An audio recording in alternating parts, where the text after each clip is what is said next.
আমরা সবাই একত্র হয়ে আমরা এই দেশকে কোরআনের দেশ বানাইতে। তাহলে কি হবে?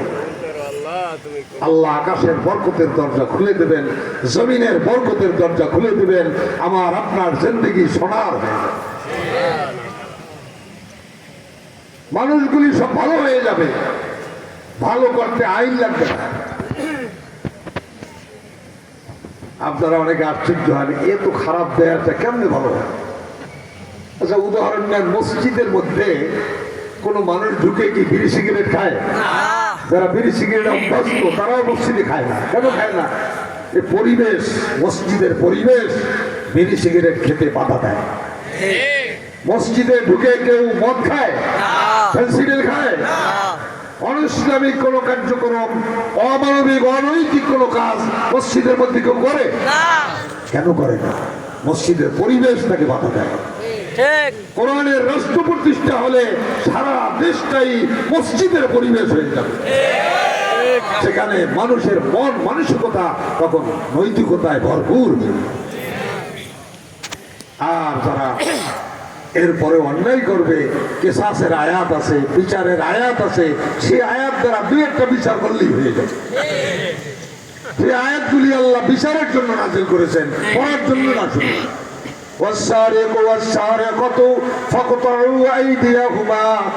এই একটা আয়াত যদি রাষ্ট্রীয়ভাবে আমল হয়, সারা দেশের মধ্যে দুর্নীতিবাজ, চোর, গুন্ডা, বাটপার, বদমাইশ সব ভালো হয়ে যাবে। চোর মুক্ত বাংলাদেশ হয়ে যাবে, দুর্নীতি মুক্ত বাংলাদেশ হয়ে যাবে।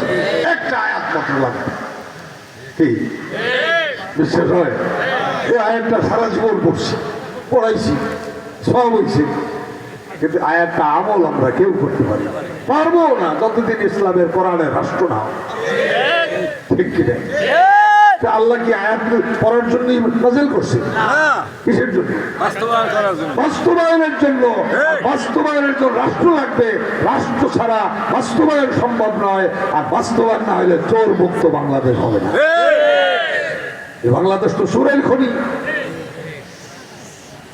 এত বঙ্গবন্ধু জাতীয় ভাষণে বলছে সবাই পায় সোনার খনি, আমি পাইছি চোরের খনি। এখন কোরআনের রাষ্ট্র হইলে সব চোরের হাত কাটিয়ে দেবে, হাত পায়ে চোরারও থাকবে। কি দোষ হবে? না, সব চোরের হাত কাটা হবে না।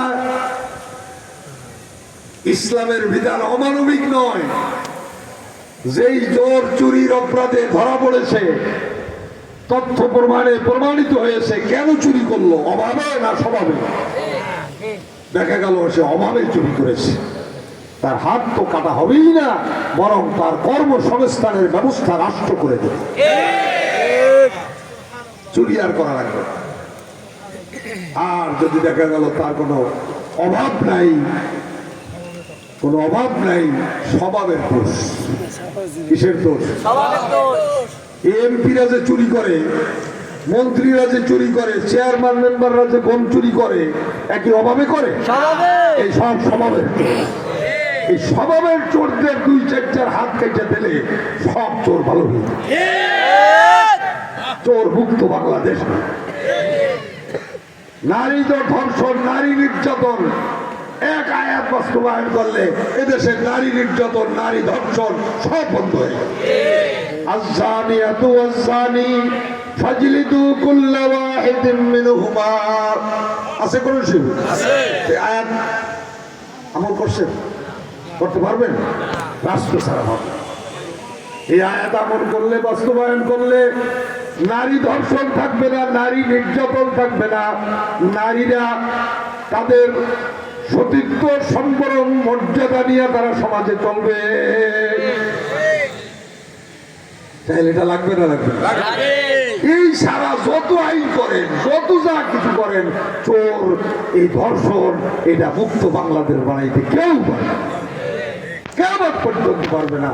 আর যদি ইসলামের আইন, কোরআনের আইন বাস্তবায়ন হয়, চোর থাকবে না, ধর্ষক থাকবে না, গরিব মানুষ থাকবে না, অভাবী থাকবে না, সব মানুষ